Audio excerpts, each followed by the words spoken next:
Bhagavate Vasudevaya. Om Namo Bhagavate Vasudevaya.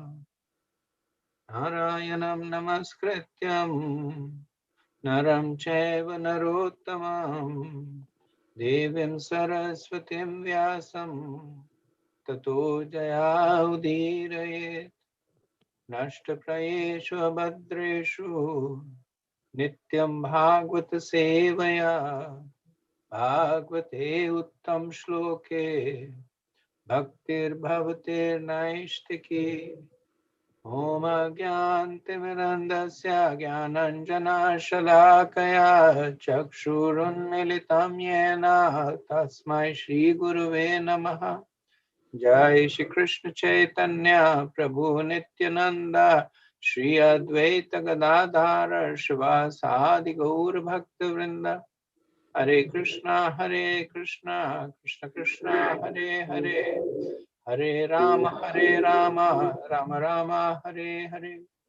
Mukham karoti vachanam, pangam langyate girim, yat kripadamaham vande, Shri Guru Dinataranam, Paramanandam Madhavam. Hare Krishna. So we will resume our discussion from the third canto, 14th chapter, titled Pregnancy of Diti in the Evening. And we will resume from verse 27. Yasya navadaya charitan manisno granante vidya patalam bibitsvaha nirasta samyatishu apiyat swayam Pishachacharyamacharadgati satam. Although no one in the material world is equal to or greater than Lord Shiva, and although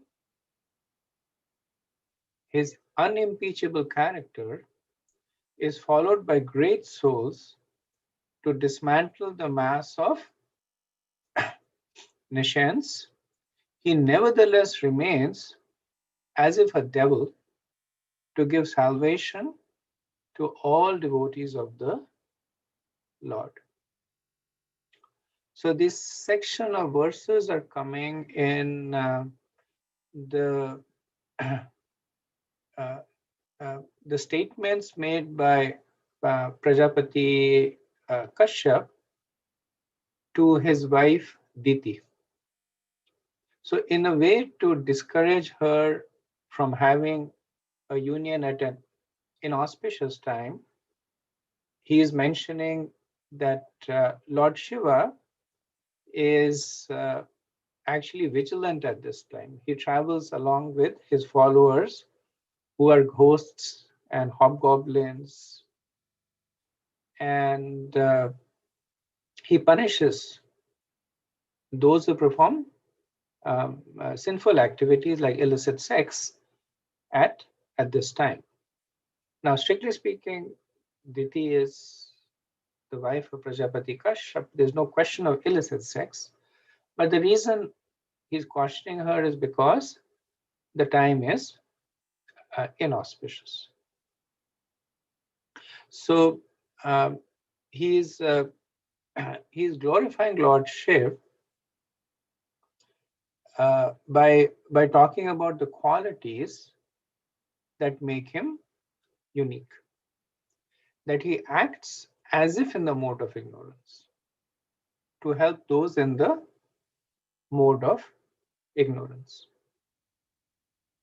And then he says, no one in the material world is equal to or greater than Lord Shiva. So this includes Brahma also. So it is said that all the jivas up to the level of Brahma have 50 qualities in different levels. Brahma has them in almost entirety. The demigods have them more, the humans have them even less. Lord Shiva has 55 qualities. He has 5 qualities that no one in the material world has. And these are that he is changeless, he is all cognizant, ever fresh, he possesses an eternally blissful body, and he has all mystic perfections. So Lord Shiva is so glorious that he is even exceeding the foremost jiva of the universe, which is Lord Brahma.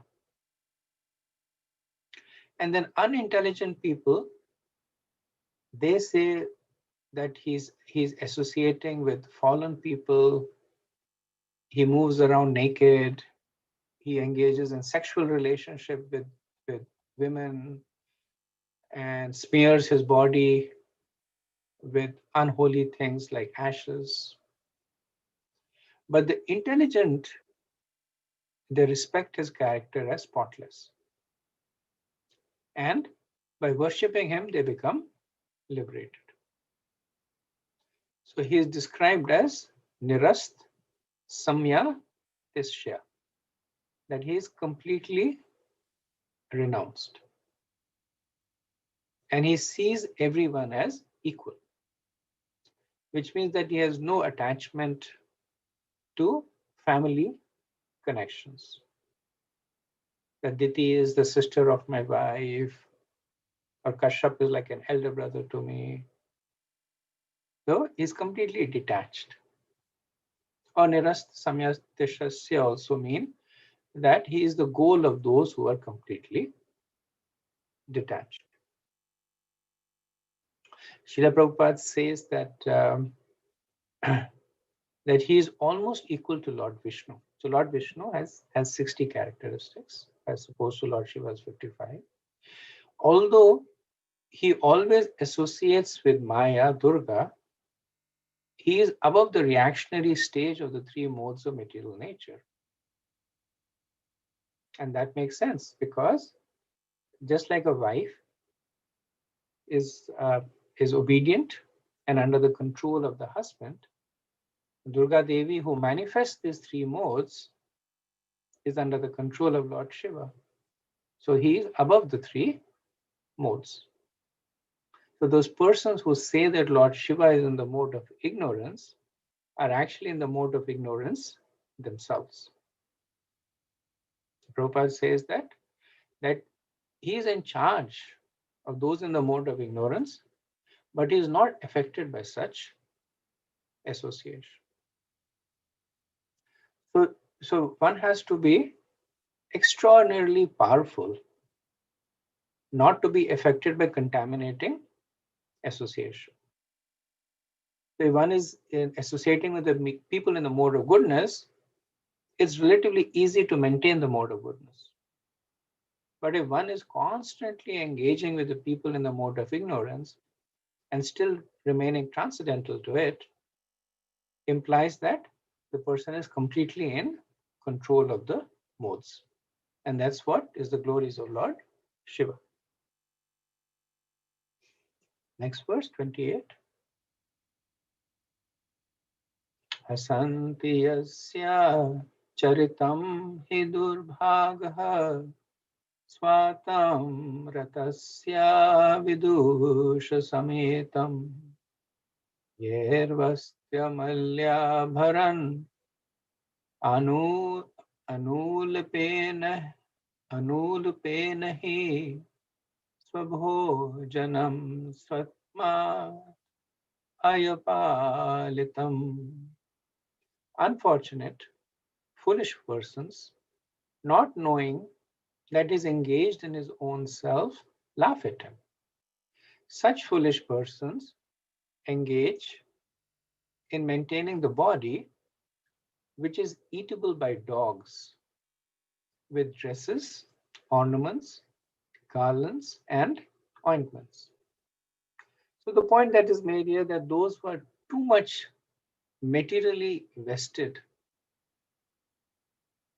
and the symptoms is given that they're engaged in maintaining the body with dresses, ornaments, garlands, and ointments, not realize that the body is ultimately destructible. They are the kind of people who would laugh at Lord Shiva. And they are described as unfortunate and foolish. Durbhaga. So they are saying Durbhag. Why? Because they're offending a great personality. That is why they are called Durbhaga. And nice glorifications of Lord Shiv, that he lives in an extremely renounced life and he never accepts anything luxurious. Even though this whole material universe is under his control, Maya Devi under his control. So he has all the pleasures of the material world at his disposal. But all he wishes is to see them offered to Krishna. And those who are themselves materially invested, they approach him either for material comforts, or if they are jnanis, they approach him to become one with him. And then the really foolish people, they imitate him. So he drank poison, so they take intoxicants. He is renounced and they are artificially renounced. Srila Prabhupada mentions that there are two classes of devotees of Lord Shiva. There is the gross materialist, and then there are those who desire to become one with him, the impersonalist. And they chant Shiva Aham, that I am Shiva. Just like the impersonalists who aspire to become one with Vishnu, they say Narayana Vasmi. So the one who have the same inclinations, they say Shiva Aham. So these karmis and the jnanis, they don't really understand the real purpose of life, which is following in the footsteps of Lord Shiva, being completely renounced and detached, and offering everything for the pleasure of Krishna. And then Prabhupada, of course, wants that great personalities, their instructions should be followed. They should not be imitated. So foolish people that try to imitate him by taking intoxicants. Verse 29. Brahmadayo yat kritasetupala yat karanam vishwam idam chamaya agya karyasya isachacharya aho vibhumna charitam vidambanam. Demigods like Brahma also follow the religious rites observed by him. He is the controller of the material energy, which causes the creation of the material world.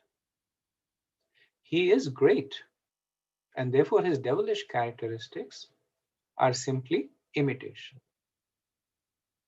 So what are the other characteristics? That he is so great that exalted personalities like Brahma follow him. And Maya Devi, that controls everybody in this universe, including personalities like Lord Brahma, are under his control. And finally, that his apparently devilish characteristics are imitations. They're actually a symptom of his greatness. So Kashyap is saying that Lord Shiva is so great that we are nothing compared to him. And the rules that he establishes, like the prohibition of engaging in sexual intercourse during the sandhyas, they are honored by great personalities like Lord Brahma. So, who are we to violate them. We should definitely follow them. In the Kram Sandarbha, Jiva Goswami mentions that that the devilish characteristics of Lord Shiva, they are there to remind the people of their future state. For instance, he smears the ashes of the crematorium to indicate that this is where you will be. And he lives in extremely frugal condition to indicate that everything else is actually a distraction. Okay, next verse, 30. Maitrivacha Taimam samvide bharata man matho mathendriya jagrahava so brahmarshe vrishaliva gatatrapa. Maitreya said, Diti was thus informed by her husband, but she was pressed by Cupid for sexual satisfaction. She caught hold of the clothing of the great Brahman sage, just like a shameless public prostitute. So in 7 verses, from 30 to 36, the union of Kashyap and Diti and her subsequent repentance is described. So a point that may be considered over here is that Kashyap at no point denied the request of Diti. On the contrary, he had indicated that he was more than willing to honor the request at a suitable time. And what was the suitable time? Just one muhurat, 2 Ghatikas, which is he had asked her to wait for 48 minutes, less than an hour. But we see here that she does not. So you can see the weighing of the pro cons going on in Diti's mind. That at one point there is a wait for 48 minutes, after which a request will be fulfilled. And on the other side is all these cautions that have been given by Kashyap. Inauspicious time, anger of Lord Shiva. And then how does she process it? She does not wait. Why? So as it is mentioned in the Bhagavad Gita, that beginning from lust, the consciousness of a person goes through various stages, and ultimately it devours the discrimination of the person. So the discrimination is the ability to distinguish between right and wrong. And the sense of lust in Diti was strong, so that discrimination was mitigated. So from this we can understand that though Diti had earlier on presented many arguments why Kashyap should give her a son, that she was his wife, it was his duty, he had given a son to his co-wives, he was being unfair, it was from her happiness that his happiness would come. She gave many reasons. But none of them were really the root cause, because Kashyap had agreed to the reasons and said that yes, for all those reasons, I should give you a son. So the reason that Diti was anxious was because she was infatuated at the moment, because she was incited by lust. Interestingly, later on, Srila Prabhupada, he will comment that the lust was actually contaminating Kashyap, not Diti. He'll speak about it more in the 16th chapter. I just wanted to mention over here. So Prabhupada writes in the purport, the difference between a married wife and a public prostitute is that one is restrained in sex life by the rules and regulation of the scriptures, whereas the other is unrestricted in sex life and is conducted solely by the strong sex urge. All the very enlightened Kashyap, the great sage, became a victim of his prostitute wife. Such is the force of material energy. So Diti is mentioned as Iva Vrashali. So Vrashali means prostitute. Iva means like a prostitute.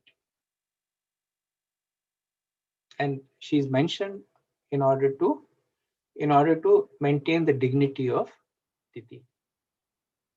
So she's not called a Vrashali. She said Iva Vrashali. Because despite this momentarily weakness, Diti is a great personality. She has to be. She is the daughter of Daksha. She is the wife of Kashyap. She is respected by personalities like Indra.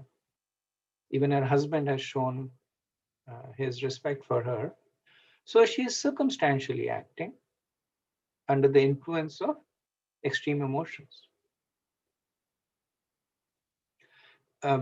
Typically speaking, a prostitute does not indulge in sex for pleasure, but for gain. And Diti, she was envious of her co-wives having sons, so she wanted to gain that, so that her perceived inferiority with respect to her co-wives would be mitigated. That was driving her. But because of that, lust came. Because of lust, the lack of discrimination came. And because of that, she was unwilling to wait for even a short period of time.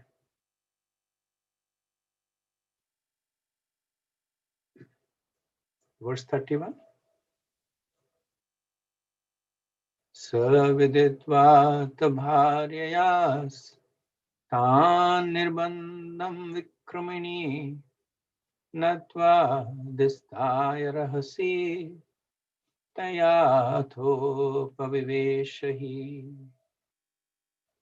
Understanding his wife's purpose, he was obligated to perform the forbidden act. And thus, after offering his obeisances unto worshipable fate, he lay with her in a secluded place. So Prabhupada in the purport compares the situation of Kashyap with Haridas Thakur and notes that a devotee is much more stronger because the protection is coming from the Lord. So Prabhupada says that it appears that Kashyap was a worshipper of Lord Shiva. And he knew that Lord Shiva would not be happy, but he was obliged to act as per his wife's desire. So knowing that the outcome would not be good, so offering obeisances unto fate means accepting the inevitable. So it's not that. So one generally offers obeisances to one that is something that is worthy of respect or glory. This has a different meaning over here. So like obeisances unto fate, meaning that whatever happens will happen. And Kashyap knew it won't be good, so he accepts the inevitable. He knows that by this act, the child that is born will not be auspicious. So Prabhupada says Kashyap was a greatly learned and enlightened, and he knew all the rules and regulations of systematic life. Yet he failed to protect himself from the attack of sex desire. Thakur Haridas was not born of a Brahman family, nor was he himself a Brahman. Yet he could protect himself from such an attack due to his being Krishna conscious. Thakur Haridas used to chant the holy name of the Lord 300,000 times daily. So the devotees of the Lord are strong because they are protected by the Lord. They don't have to rely on their own strength, and they are relying on the strength of the Lord. Okay, verse 32.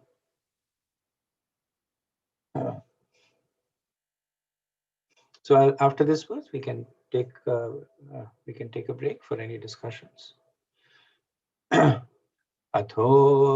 pasparshalilam prananayamya dhyayam jaja bhavijram brahma jyoti sanatanam. Thereafter, the Brahman took his bath in the water and controlled his speech by practicing trance, meditating on the eternal effulgence, and chanting the holy Gayatri hymns within his mouth. So Prabhupada comments that saucham, or cleanliness, is very important, especially when performing religious rites. So he says that one should bath and chant the Gayatri for purification after performing acts like going to the bathroom or having sexual intercourse.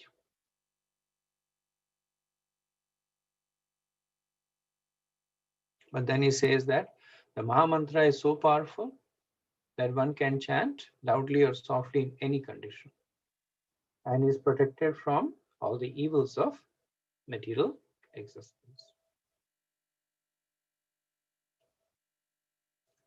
So the mention over here also is that he was chanting the holy Gayatri hymns within his mouth. So this is what is known as Upamsu Jap. So there are three kinds of chanting. One is called Vachika, which is Sankirtan, sings loudly. Upamsu is what we do when we chant our Hare Krishna, or can be much softer also, that only the person chanting can hear it or barely hear it. And the third is the Manas Japa. Manas Japa is what we are supposed to do when we chant the Gayatri. And it's a difficult form. So it's said that more difficult than Vachika is Upamsu, more difficult than Upamsu is Manas. So sometimes we think Manas means that which we chant within the mouth, but that is Upamsu. In Manas Japa, the tongue is supposed to be held firmly against the roof of the mouth, and there should be no movement in the mouth whatsoever. And then each of the syllable of the mantra should manifest in the mind, and then connect to form the words of the mantra along with the meaning of the mantra.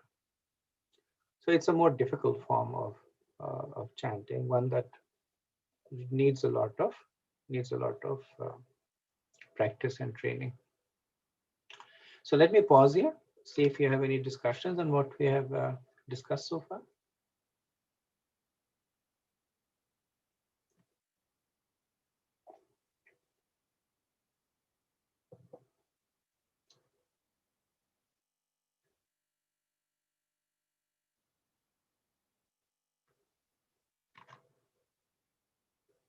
Okay, if not, we'll continue with the next verse.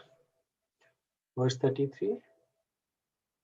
Ditestu vriduttatena karmavadena bharata upsangmaya viparshim adhomokyabhyabhasata. O son of the Bharat family, Diti after this went nearer to her husband her face lowered because of her faulty action. She spoke as follows. So this is what happens after the act. So Kashyap took a bath, chanted the Gayatri, and he's sitting quietly, controlling his speech. Diti is feeling embarrassed and ashamed. So Prabhupada says that when one is ashamed of an abominable action, then one naturally becomes down-faced. And she is now speaking to him with a purpose. So we will see the purpose of Diti's speech in the subsequent verses. Verse 34. Titirvacha Name Garbha Mimam Brahman Bhutanam Rishabho Avadi Rudrapati Bhutanam Yasya Karvam Amhasam. The beautiful Diti said, "My dear Brahman, kindly see that my embryo is not killed by Lord Shiva, the Lord of all living entities, because of the great offense I have committed against him." So now that the influence of lust has subsided, and also she has got what she wanted, we see a strong sense of remorse in Diti.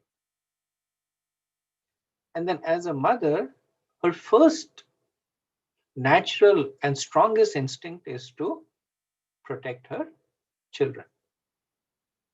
So she is asking for protection of her children. So she refers to her husband as Brahman, O Brahman, to remind him of his exalted stature. That you are a Brahman, even Lord Vishnu is careful not to offend Brahmanas. So Lord Shiva, who worships Lord Vishnu, will also listen to you. One as exalted as you can definitely protect me from the anger of Shiva. So she is saying that because of your mercy, may Ashutosh Shiva approach us instead of Rudra Shiva. So both are names of Shiva. Ashutosh is one who is easily pleased and Rudra is one who becomes angry.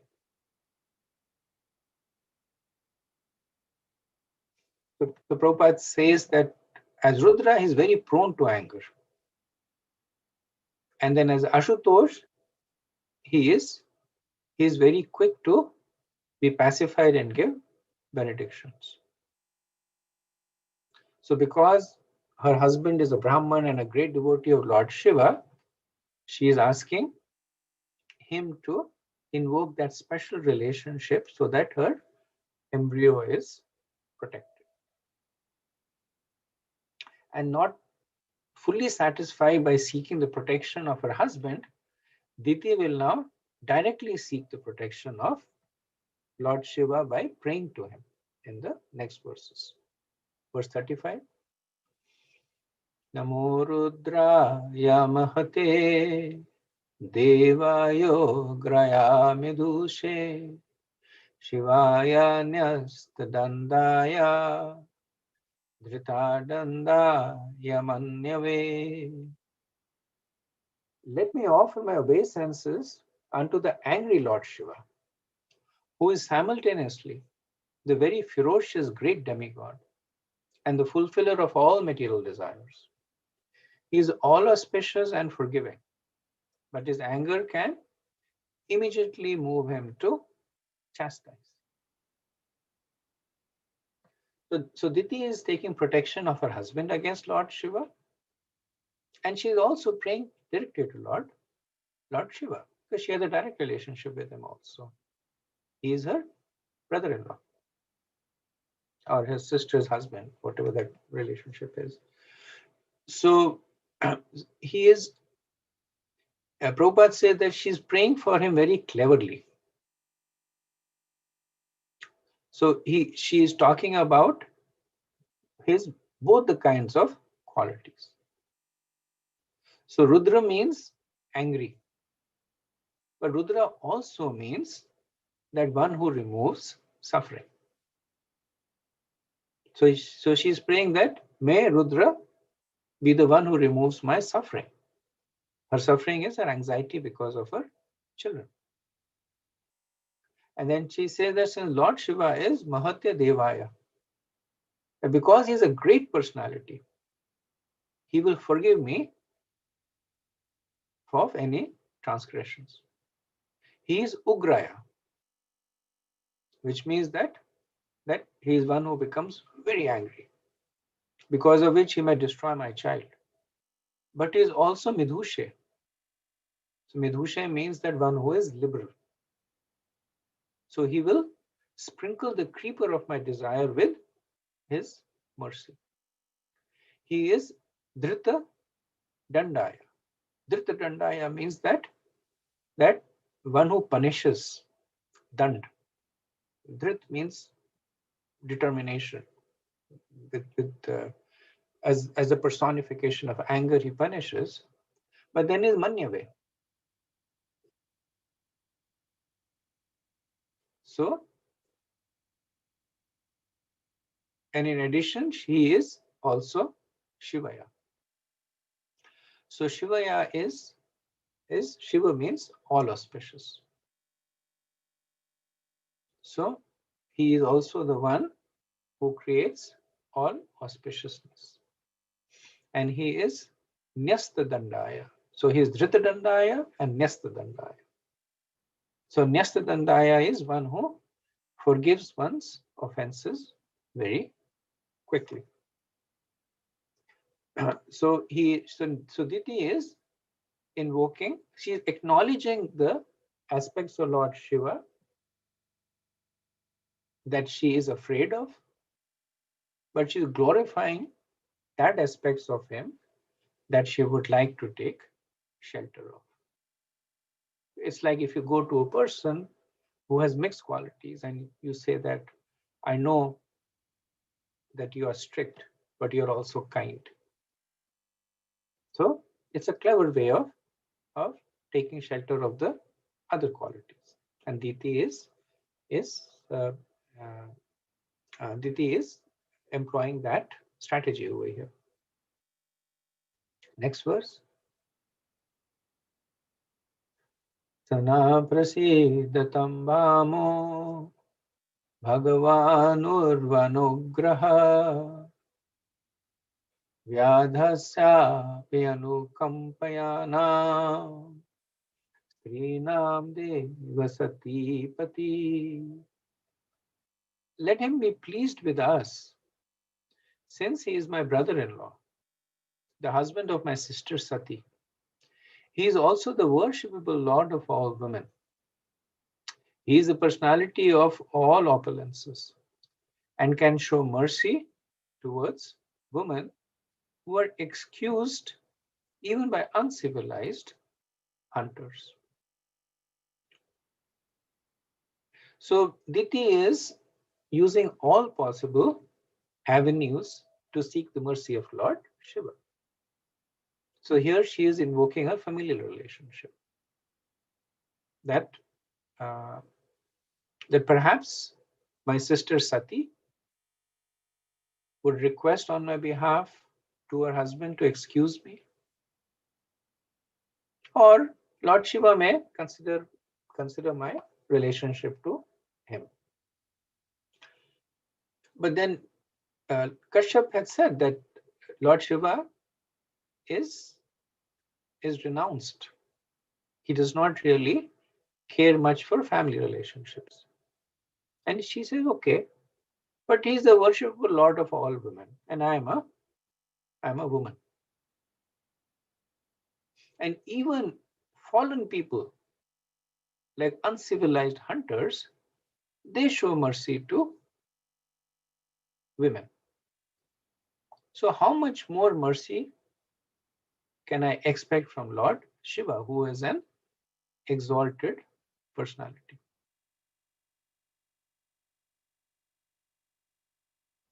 Prabhupada says that since Lord Shiva himself associated with women, he knows very well the defective nature, and he might not take very seriously Diti's unfavorable offense, which occurred due to her faulty nature. Every virgin girl is supposed to be a devotee of Lord Shiva. Diti remembered her childhood worship of Lord Shiva and begged his mercy. The Prabhupada says that Diti had a prior relationship with Lord Shiva.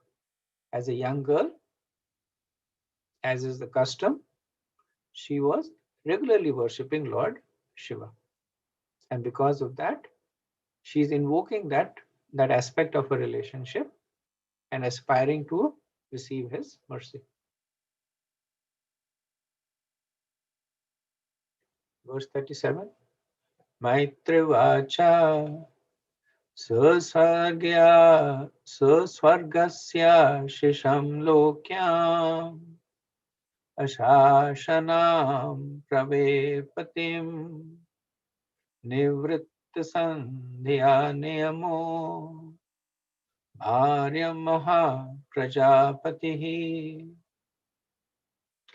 Maitreya said, the great sage Kashyap thus addressed his wife, who was trembling because of fear that her husband was offended. She understood that he had been dissuaded from his daily duties of offering evening prayers. Yet, she desired the welfare of her children in the world. So in 7 verses, from 37 to 43, Maitreya will describe Kashyap's reaction to Diti's requests.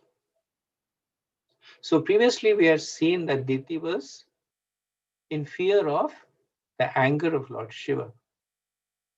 And this verse shows her fear of having offended her husband. So one who is firm in the path of dharma has no one to fear. And then one who transgresses the path of dharma fears everyone and everything. We see that in the case of Diti. Verse 38. Kashyapavacha aparyatyadatmanaste doshan mahortikaduta mam nideshati charena devanam chati helana. The learned Kashyap said, because of your minds being polluted, because of the defilement of the particular time, because of a negligence of my direction, and because of your being apathetic to the demigods, everything was inauspicious. So Kashyap, he lays down the faults of the engagement. The mind was polluted with lust. The time was Sandhya. It was an inauspicious time. Kashyap had requested Diti to wait, and Diti did not. And he had said that Lord Shiva will be angry, and she was apathetic to it. So she says that so Kashyap says everything will be inauspicious. So Vishwanath Chakravarti in his commentary, he extends this statement by Kashyap, saying that because of aparyatad atmana, that because your mind was polluted, your sons will have a cruel mind. Because of the fault of choosing an inauspicious time, doshat Mahortikat, your sons will be terrible to behold. Because the inauspicious Sandhya lasts for 2 Ghatikas, you will have 2 inauspicious sons. Because you ignored my instructions, mat nidesha aticharena, your sons will ignore the instructions of dharma and will be irreligious. And because your apathy to Lord Shiva, Devanam, Ati Helanath, your sons will be envious of the Supreme Personality of Godhead.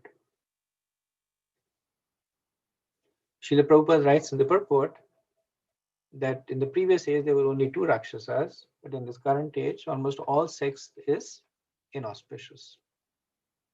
And it is impossible to expect good children. And without good children, you cannot have happiness in the society. But then he says that through the Krishna conscious movement, all this can be remediated. That is the unique contribution of Lord Chaitanya to the human society.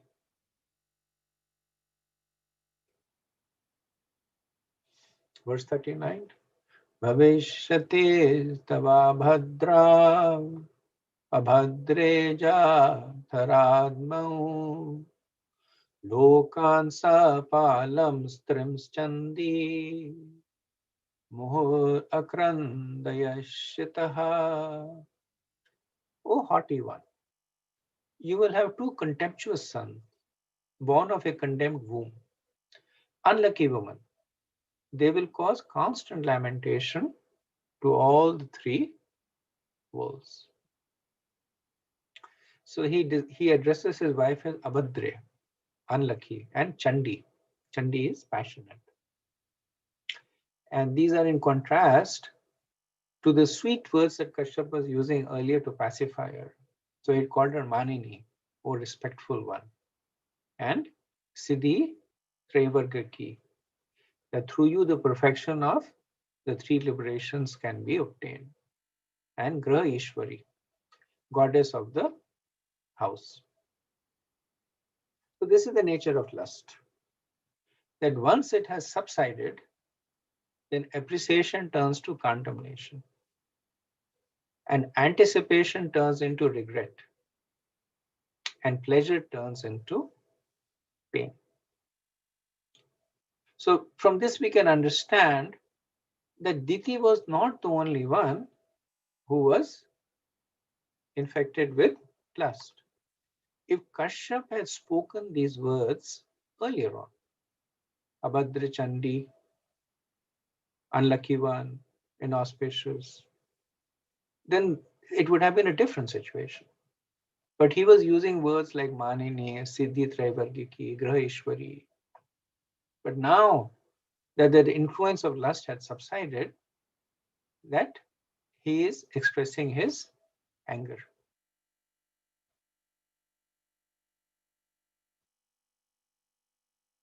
Prabhupada says that the learned Kashyap could foresee the character of the sons who would be born of the condemned womb of Diti. The womb was condemned because of the mothers being so sexually inclined and thus transgressing all the laws and injunctions of the scriptures. In a society where such women are predominant, one should not expect good children. So the point is that, as Prabhupada says, that Kashyap is foreseeing. So sometimes when people read these verses, they say that this was the curse of Kashyap. The Kashyap cursed Diti out of anger. But actually, that's not so. It is Kashyap, because of him being an exalted personality, he was Trikalagya, he could see into the future, and he was reading what he was relating what he could see. Okay, verse 40. Praninam hanyamananam deenanam akratagasam Srinam Nirgayamananam Kopite Shumahatmasu. They will kill poor, faultless living entities, torture women, and enrage the great souls. The Prabhupada says that this is the nature of demoniac people.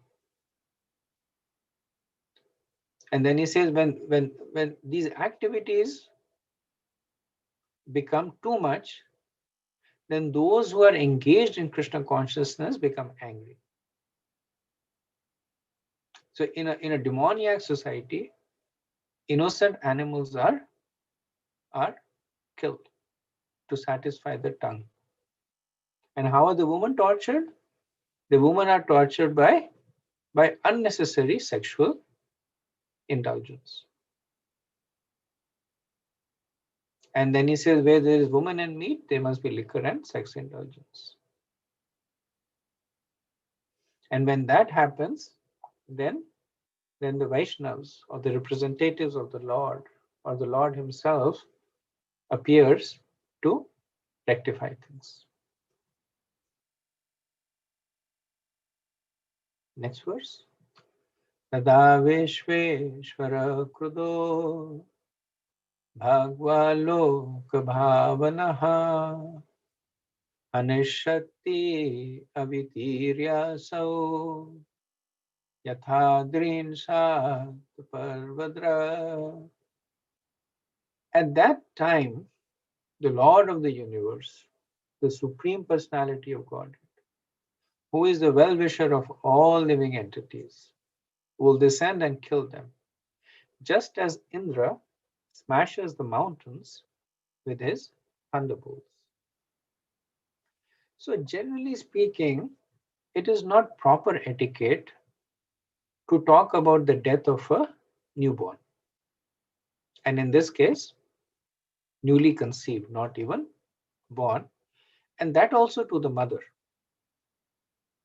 But actually Kashyap is saying this to appease Diti. So understanding that she is tormented by the conduct of her sons, he is offering this as a ray of relief. That they will be killed personally by the personality of Godhead. So Prabhupada says the mountain is considered to be the most strongly built body within the universe, yet it can be easily smashed by the arrangement of the Supreme Lord. So this is Indra smashing the mountain with the thunderbolts. So this pastime, one of the pastimes that refers to this is that earlier on the mountains had wings and they could fly. And because of that, they would land at places and cause destruction. So then Indra with his thunderbolt, he cut off the wings of the mountains. So they became stationary. So Prabhupada says that, later on says that the Lord descends to kill the miscreants and to give the mercy on the miscreants. So both happens. Now, of course, he comes for his devotees, but the killing of the Lord is absolute. So there is no difference between him killing the miscreants and favoring the devotees. Of course, we don't aspire to be killed as miscreants. We want to be favored by the Lord. But those miscreants who, for whatever reason, are fortunate to be killed by the Lord, they get the mercy of the Lord at the same time.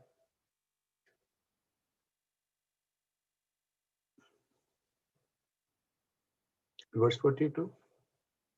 Itiruvacha vadam bhagvat sakshat sunabo dara bahuna asha se putrayor mahayan ma krudat brahmanat prabho.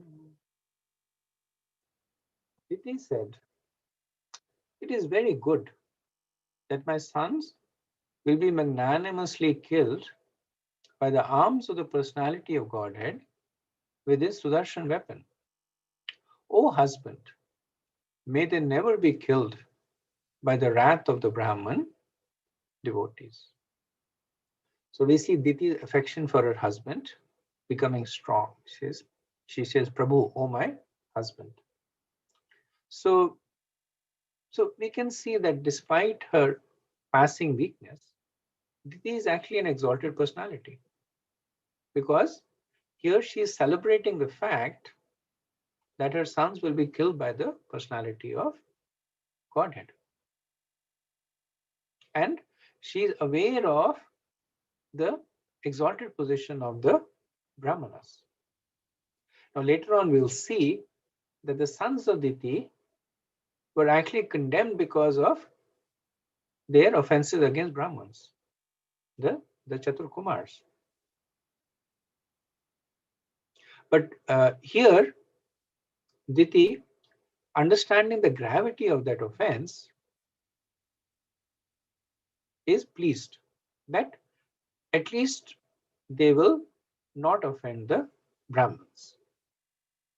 Because if they offended the Brahmins, then they would not get the mercy of the Lord. The fact that the Lord is personally killing them, it means that they are not contaminated with the Brahmashap, the curse of the Brahmins.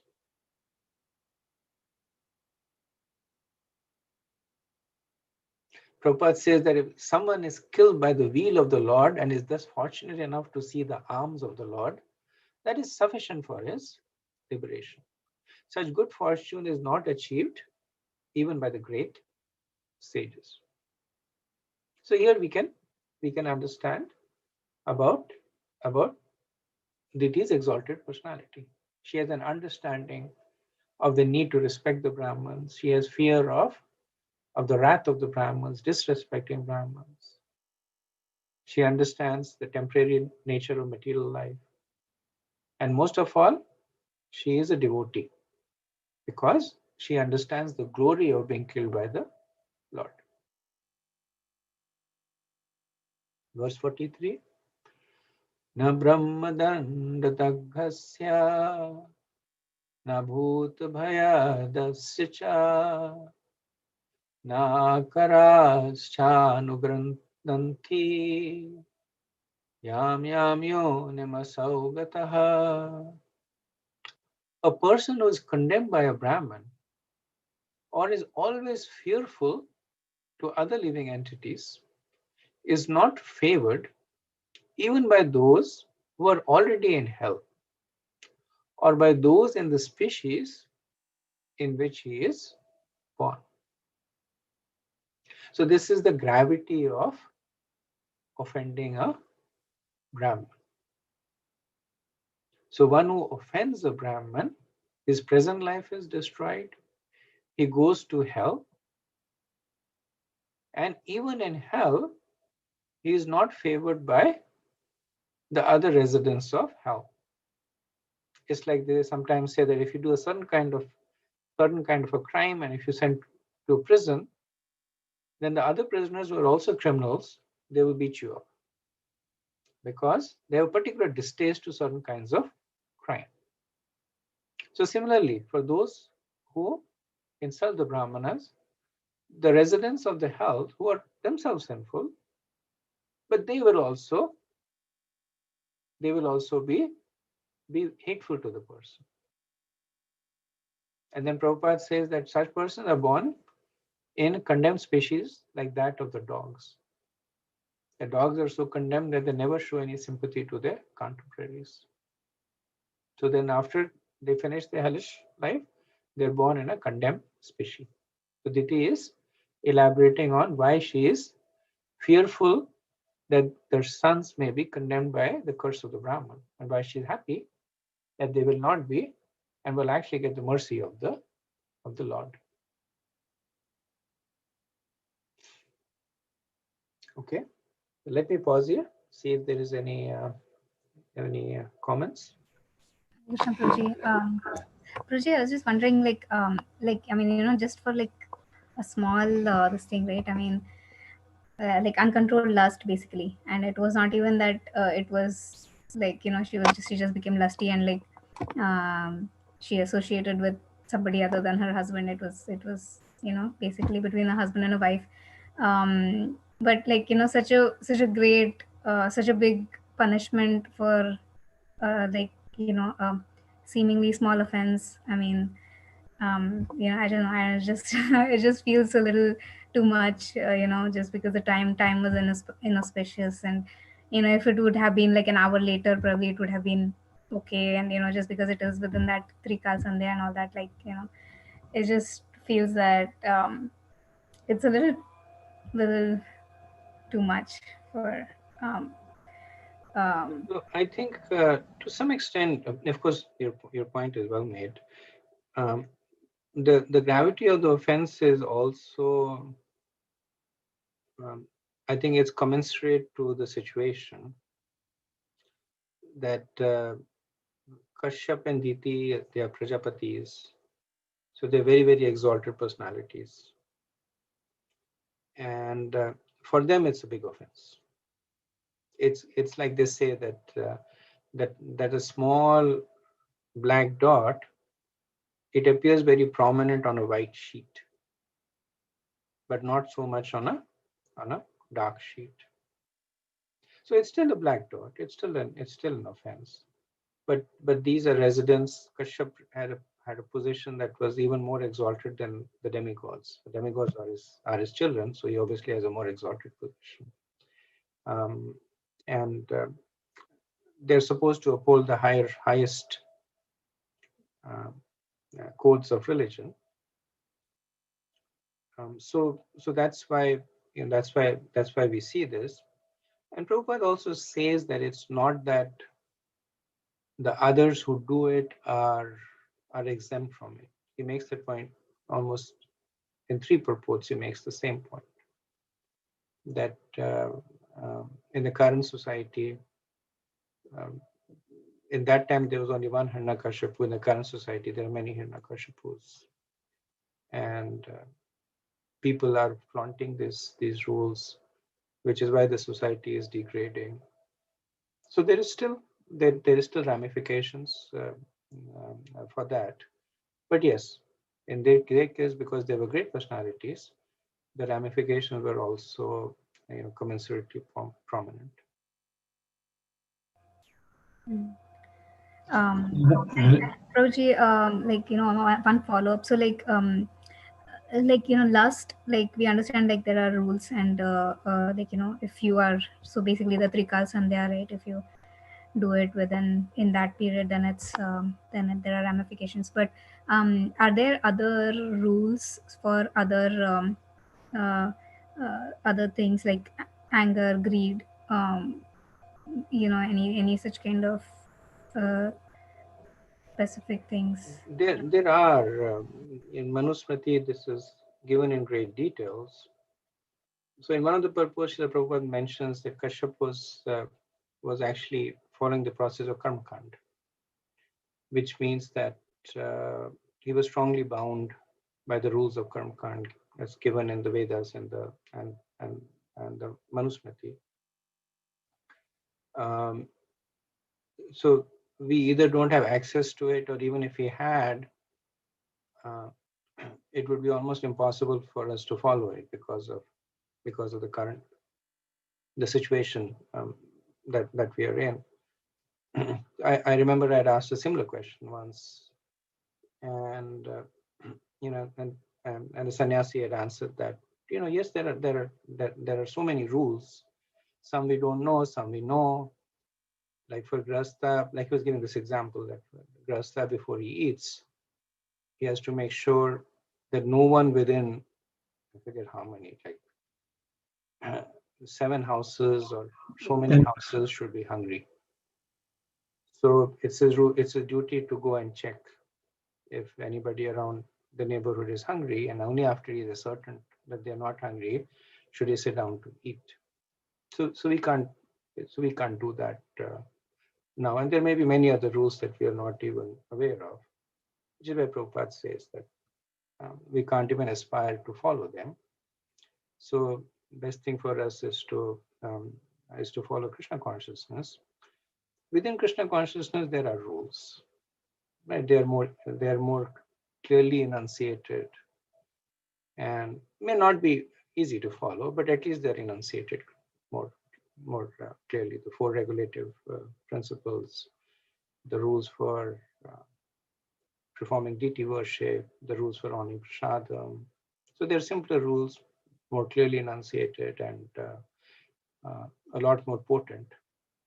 So that's our shelter. Okay. And I have one. Yeah. Go ahead, Prabhuji. Hare Krishna Prabhu. This section which I hear from DT is not also induced by the super soul, because the super soul, Vishnu know that Jay and Vijay has to come, and he wants to experience his, Veer Ras, the chivalry Ras. He has to have some people that fit to fight with him, and for somehow or other they have to appear. I mean, this has been induced by the super soul as well. That is not the understanding given by the acharyas. So till the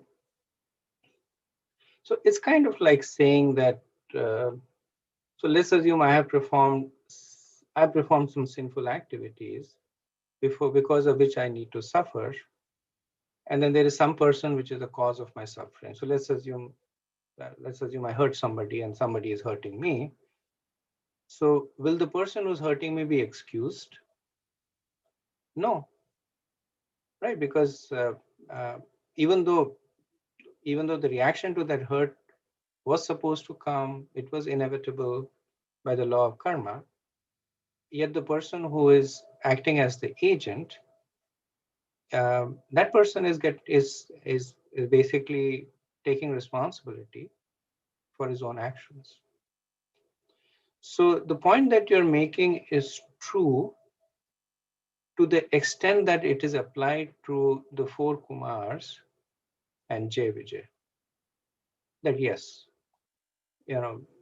this whole activity of anger in Vaikuntha, cursing in Vaikuntha, it could not have happened.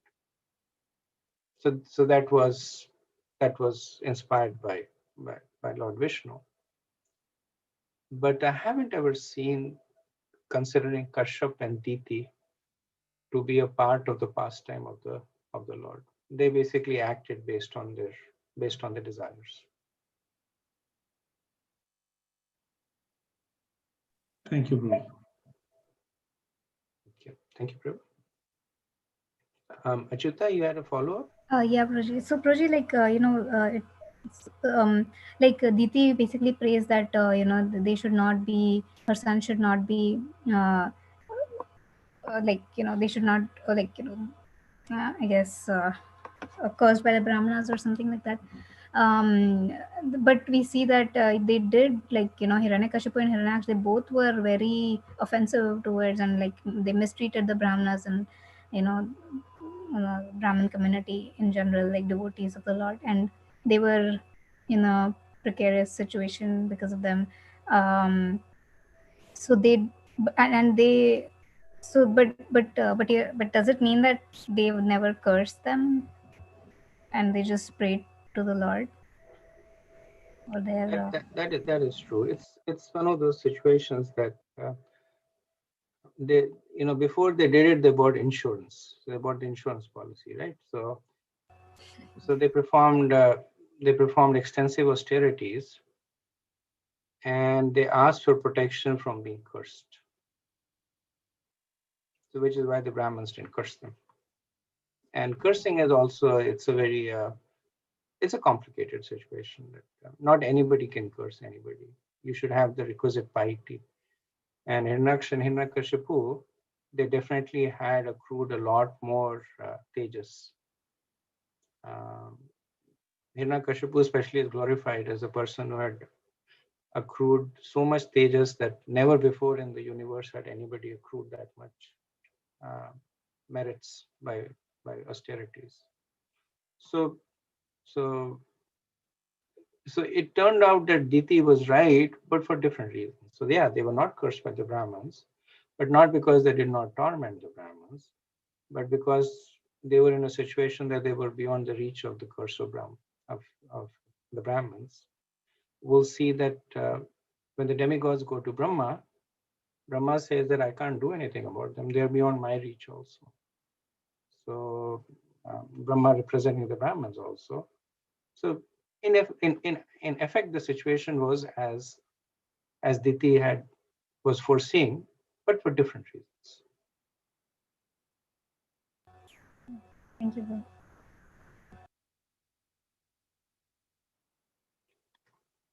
Okay, so let's proceed to the concluding part of the chapter. Hopefully we'll finish it today.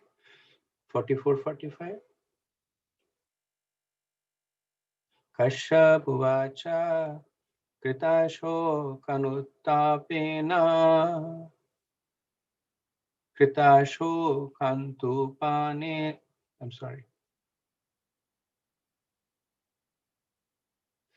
Kritasho anutapena sadhya pradyavamashranat bhagavate urumanacha bhave mayapi chadarat putrasya vachaputrana bhavitake satamataha Gasyanti yadyasha shudham bhagvadya shasha samam.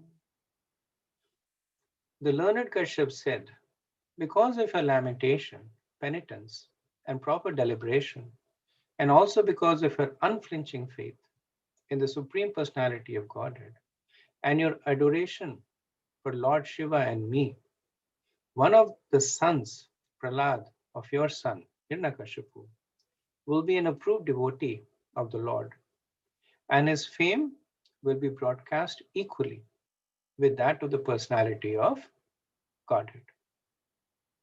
So in 8 verses, Kashyap will speak about Diti's grandson, Prahlad Maharaj. So previously we had seen that Kashyap in anger, he had condemned the conduct of Diti. So in verse 38, he had condemned her in 5 ways. In this verse, he negates each of that condemnation because of an appropriate action taken by Diti. So he had said, Doshat Mahuruti Kat. So the fault of inappropriate Mahurat, that inappropriate time, you chose a terrible time at twilight to engage in sex. And then it is negated by Kritashoka. Immediately you have Kritashoka means that you have lamented. So lamentation, genuine lamentation, washes away the fault. So the fault was because of lust. But Kritashoka, genuine lamentation, has washed that away. Then he had said that inauspicious Sandhya had lasted for 2 Kartikas. Basically making the point that you were so eager that you could not even wait for 2 Kartikas. And it is negated by Anutapena Santya, that immediate penitence. So just like the eagerness to commit sin was there, it is negated by the eagerness to perform penance for it. So Diti did not wait. So we see immediately after that, she came and she expressed her sincere penitence. Anutapena Satya. So her anutapena sadhya, it washed away the fault of her unwillingness to wait. Then Devanam Ati Helanath, that her apathy to Lord Shiva was negated by Urumanad Bhave. That because of her great respect for Lord Shiva. So we see her glorifying Lord Shiva in so many ways. And that negated the apathy to Lord Shiva. Then fourth was Mat Nidesha Aticharena. He says that I told you not to do it, but you ignored my instructions. But it is negated by my api. Kashyap says that you have shown your respect to me by sharing your repentance with me, by taking shelter of me, by asking for protection from me, my api. So that has been negated. And then Aprayatyat Atmanaha. He had said that your mind was polluted. So Apratiyat Atmana is negated by Pratyabhamashanat Bhagavati, because of your unflinching faith in Krishna. So the root was Aparayatyat Atmana, that the mind was polluted. And the root for Diti's redemption is Pratya Vamarshanath Bhagavati, is that she had unflinching faith in Krishna, which she demonstrated by expressing her happiness. That my son is going to be killed by the Lord. And also her relief that the Brahmanas are dear to the Lord, and at least they will not be struck by the curse of the Brahman. So Kashyap is saying that all the wrong things that you did, they will have some effect, because of which your sons will be demoniac. But because you have also genuinely negated them, your grandson will be a great devotee. Okay, next verse, 46. Yogirhe vidurvarna bhavishanti sadhuvaha niveradbhiratmana yachilam anuvartitam. In order to follow his footsteps, saintly persons will try to emulate his character by practicing freedom from animosity. Just as the purifying process rectify gold of, just as the purifying processes rectify gold of inferior quality. So Kashyap, he's taken in by the characteristics of Prahlad Maharaj, and in the next set of verses he continues to glorify them. That the gold is purified by heating, and devotees will purify themselves by processes such as freedom from envy in order to attain his nature, which means that Prahlad Maharaj represents gold, uncontaminated gold. And he will be a role model to aspiring devotees. So in terms of the tolerance and freedom of envy of Prahlad Maharaj, and of course we'll study this more extensively later, Prabhupada mentions that even though he was tortured by his father in so many ways, he only prayed for his father's liberation. And he did not ask for any other benediction. He never cursed any of the persons who were engaged in torturing him. So that is the lack of envy and animosity that Prahlad Maharaj displayed. And that is what people will cultivate, those qualities to become advanced devotees like him. Verse 47. Yat prasadad idam vishwam prasidati yad atmakam saswadar bhagwan yasya doshate ananya drasha. Everyone will be pleased with him Because the personality of Godhead, the supreme controller of the universe, is always satisfied with a devotee who does not wish for anything beyond him. Because the Lord will be pleased by Prahlad, and because he resides as Paramatma in everyone, he will inspire everyone, even the enemies of the Father, to adore him. So who are the enemies of his Father? The demigods. And we see that the demigods, they held him in high regard. Initially, they wanted to kill him when he was in the womb of Kyadu. But when they understood that he has received the benedictions of the Lord, he has received the favor of the Lord, then they circumambulated him, gave obeisances to him. So that is the nature of a devotee. That everyone, even the enemies, will be favorably inclined to them. So he is glorified as Ananya Drisha. Ananya Drisha means that one with unwavering. So Drisha means, here it means intelligence. So one whose intelligence is unwavering in the Lord. And what is the Lord's reciprocation? Swadarka. That he will take special care of him and toshyate, because he is fully satisfied with such a person.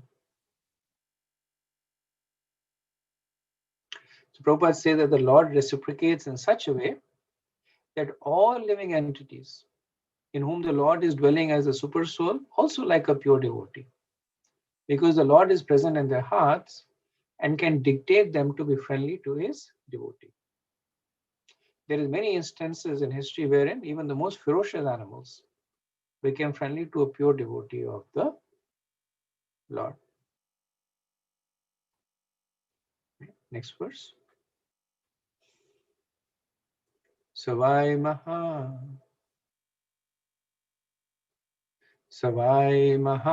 Bhagavato Mahatma Mahanubhavo Mahatam Mahista Pravrad Bhaktya Hayanubhavitasye Nivesha Vaikuntham Imam Vihasati. The topmost devotee of the Lord will have expanded intelligence and expanded influence, and will be the greatest of the great soul. Due to mature devotional service, he will certainly be situated in transcendental ecstasy and will enter the spiritual sky after quitting his material world. So Kashyap is not only talking to him about, not only talking to Diti about the death of her son, also about the death of her grandson, for the same reason, that it is glorious. That after he will give up his body, he will return back to the spiritual sky. And he is so much taken in by Prahlad Maharaj. If you look at the verse, he uses the word Maha 5 times. It says Mahabhagavata, topmost devotee, Mahatma, expanded intelligence, Mahanubhava, expanded influence, Mahatma, great soul, Mahatishtha, the greatest. So that's the nature of the devotee. That they are appreciated as the best in everything. So Srila Prabhupada says that he will be in the stage of Anubhavita. Kashyap says, Prabhupada comments on it, that he will be in the stage of Anubhav. And Prabhupada says that there are 3 stages of bhakti: Sthaibhav, Anubhav, and Mahabhav. And Mahabhav, of course, is there in Srimati Radharani and devotees of that cadre. Prahlad Maharaj is in the stage of Anubhav. So Anubhav is what follows Sthaibhav. Sthaibhav is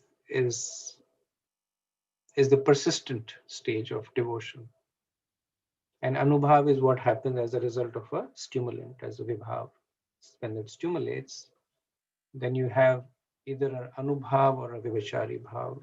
So anubhav is voluntary and vivachari is involuntary. So the point that Kashyap is saying that uh, that he will be always situated in bhakti, and because of the situation around him, he will actually be constantly being elevated into higher stages of bhakti. The Prahlad Maharaj represents Smaran, that he was always meditating on the Lord, and then because of various vibhavas, like the appearance of Lord Narsingadev, the killing of his father, even to some extent the torment that was inflicted on him, we see that he was going into ecstasy. So that is why it is mentioned that he will be in the stage of anubhav. Even the anubhav is a transient stage. Okay, verse 49.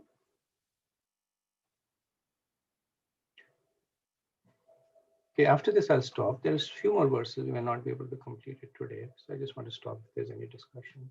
Verse 49. Alam patah shila taro guna karo rasta praradhya vyatita dukhiteshu ahut shatru jagata shokaharta naidagikam naidagikantapam ivo durajaha. He will be a virtuously qualified reservoir of all good qualities. He will be jolly and happy in others' happiness, distressed in others' distress, and will have no enemies. He will be a destroyer of the lamentation of all the universes, like the present moon after the summer sun. So Kashyap had previously described the bhakti and the qualities that arise from bhakti. Now he is describing the qualities in the nature of Prahlad Maharaj that are favorable to bhakti. And Prabhupada says that without enumerating those qualities, it is said here summarily that he was endowed with all good qualities. That is the sign of a pure devotee. The most important characteristic of a pure devotee is that he is not lampat or licentious. Licentious means lusty. And another quality is that he is always eager to mitigate the mercy of suffering humanity. The most obnoxious mercy of a living entity is his forgetfulness of Krishna. A pure devotee, therefore, always tries to evoke everyone's Krishna consciousness. This is the panacea for all miseries. So these are the qualities that come as a result of bhakti, and these are also qualities that are conducive to one taking to bhakti. Prahlad Maharaj was a devotee right from the womb. So these qualities came in him as a result of bhakti. But these are also qualities that one cultivates when one is advancing in bhakti, being paraduk dukhi, being ajat shatru, being free of enemies. Essentially, both this means that one is free of envy, always ready to help others. Lamentation, Prabhupada says, as by preaching. So such a person is anxious to preach Krishna consciousness to others. Okay, so we have a few more verses, but I think we'll stop over here. And well, actually, we have only 2 more verses, so I think well, we are already out of time. But we'll stop here. We can do it next week and see if there is any comments or discussion.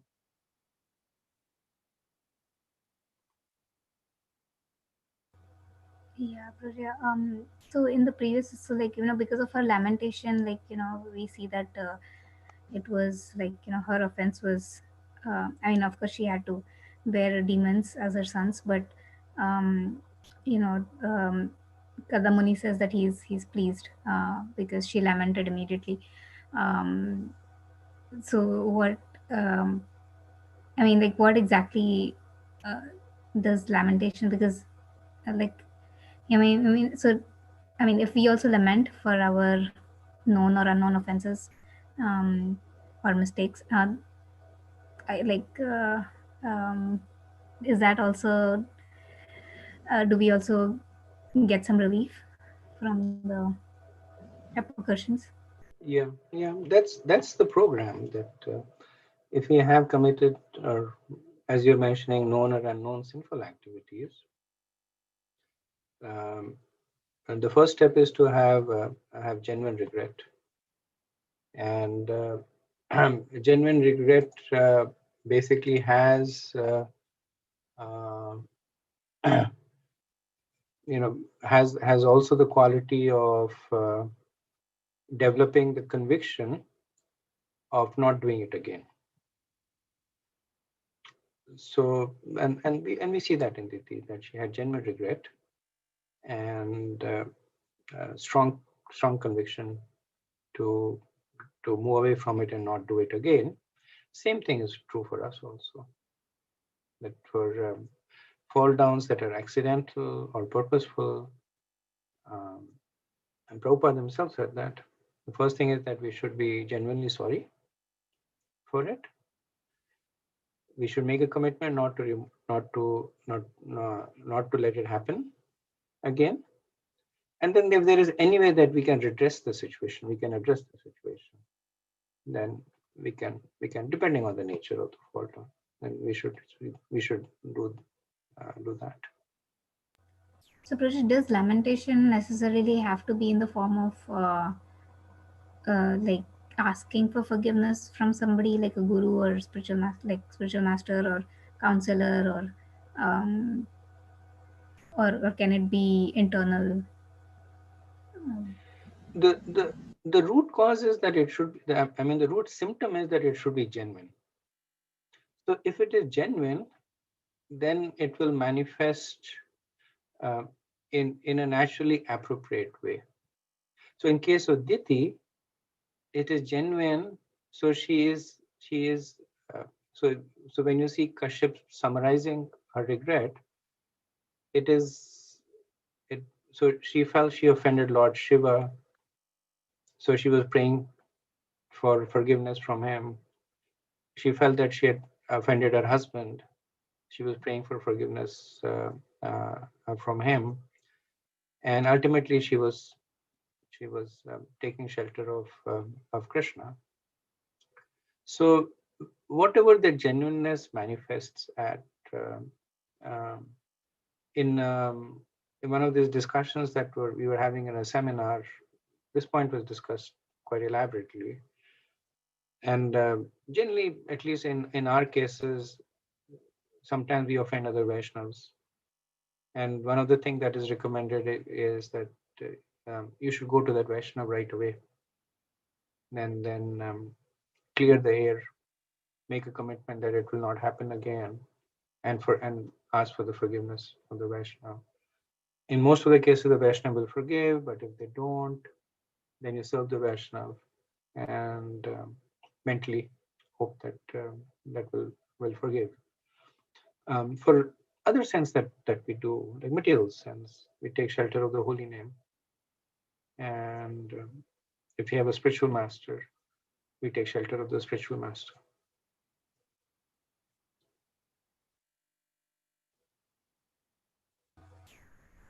Thank you.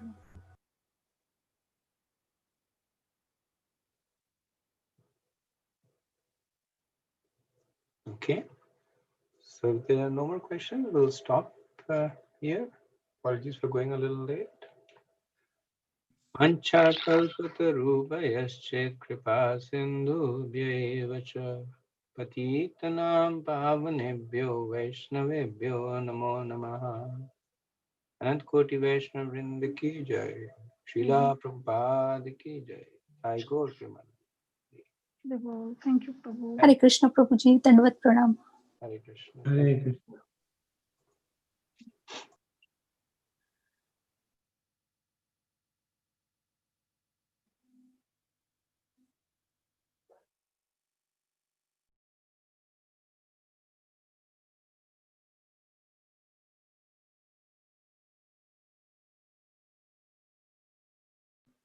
Hare Krishna, Prabhuji. Ramkishore Prabhu? Got your question, Prabhu. Next week we'll put this, okay? Sure, Prabhuji. And Prabhuji, like last time, actually, Prabhuji is telling Bhakti Vaibhava exam, that was only for, actually I have to drop that call because of some, 9:30 I have another call to take. That's why I couldn't continue hearing. So is it there for all of us, or only those who already cleared Bhakti Shastri and any other prerequisite? Only for Bhakti Shastri. Did you finish your Bhakti Shastri or not? Not yet, Prabhu. I am writing in progress. It is only for Bhakti Shastri. So once that is completed, then we can take it, right? Yes. Okay. So probably still we have 3 more cantos. So by then, I hope it will be completed. Okay. Yes, Prabhuji. Yeah. Thank you, Prabhuji. I also made a note, and if you can remind Prabhuji, because I don't want to stop Prabhuji in between. You are senior. I'll do it. Yeah. Thank you. Sure. Hare Krishna.